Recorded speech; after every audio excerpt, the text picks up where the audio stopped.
Right now at 6 o'clock, our Target 8 investigators are breaking a story wide open. Your tax dollars paid for it. LG Chem's factory of the future in Holland, building batteries to turn the auto industry around and to get our state working again. But we talked to those on the inside, and you won't believe what they say is actually going on. Tonight, our questions are prompting the feds to take action. Target 8 investigator Ken Kolker is live in studio right now breaking this story.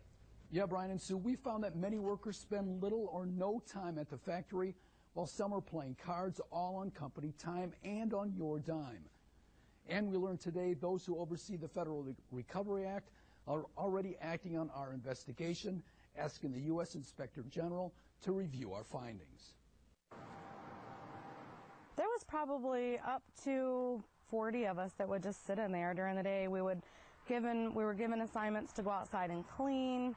If we weren't cleaning outside, we were cleaning inside. If there was nothing for us to do, we would study in the cafeteria or we would sit and play cards, sit and read magazines. 2 current employees backed up that former worker. They told Target 8 that the card games continue still because as much as they want to work, there's nothing to do. One told us that a quote-unquote whole bunch of workers are playing Texas Hold'em, Monopoly, Sudoku, or doing crossword puzzles all on company time. He says they also watch movies. They told Target 8 they did not want to be identified or talk on camera because workers signed a confidentiality agreement. It's really sad that all these people are sitting there and doing nothing, and it's basically on taxpayer money. A Target 8 analysis of federal records shows taxpayers spent $7 million to train workers to make those lithium-ion batteries, and that they are paying more than $700,000 for their health and dental insurance. The Korean company recently said it has 200 employees at the Holland plant. Records show that 100 of them are funded directly by the federal government. Many have found better things to do, working on company time at nonprofit projects. It's a tremendous help. Some have quit or are looking for jobs. Those left behind are on furlough, 1 week off without pay every 4 weeks. It was a $151 million U.S. Department of Energy grant that made this plant possible, part of President Obama's Recovery Act. The company has spent $133 million so far, most for construction and equipment. About 40% of that has gone to foreign companies, mostly to Korea.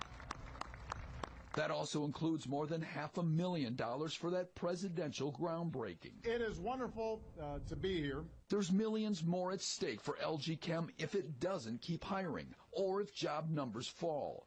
The state approved a $25 million job creation state tax credit over 15 years, and a battery cell state tax credit worth $100 million over 4 years.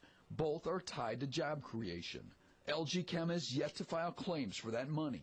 The city of Holland created a renewable energy renaissance zone, allowing LG Chem to operate free of property taxes for 15 years, if it reaches 300 employees within 5 years. That's another $48.5 million. These aren't just any jobs. These are jobs in the industries of the future.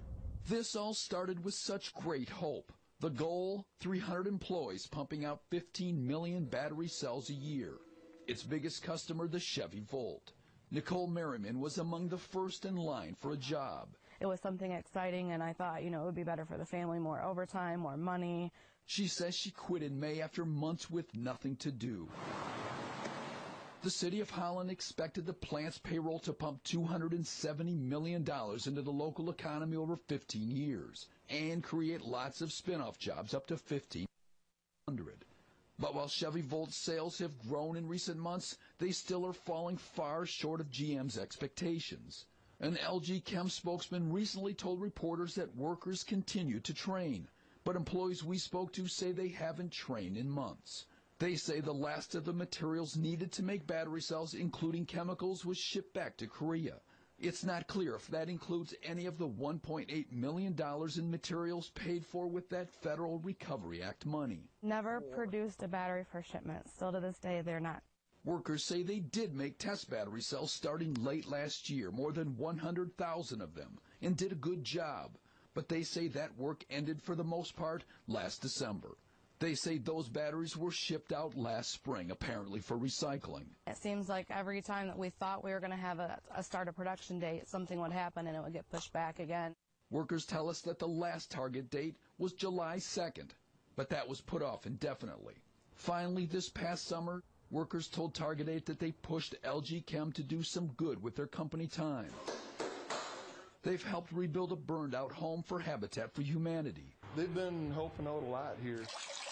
They work at Felt Mansion and at the Critter Barn in Zeeland. The NOAA project, a no-kill animal shelter in Muskegon, was facing a possible shutdown by the state until 3 LG Chem workers started working there 5 days a week this summer. They're a godsend. We didn't know what we were going to do. I started painting cages myself. It's going to get me all teary. They were a godsend. As many as 30 at a time have spent their workdays at Outdoor Discovery, cutting down invasive trees, painting homes for birds of prey, building docks. It's unfortunate that those folks aren't able to work in the company, where they were hired to work, but given the economy and given what's going on, we understand that, there's challenges that face all businesses these days. Now, we tried to reach LG Chem, but they did not return numerous messages. A receptionist said the plant manager wasn't taking phone calls. And their spokesman from a Holland PR company says he no longer represents the plant. Ken Colker, thank you.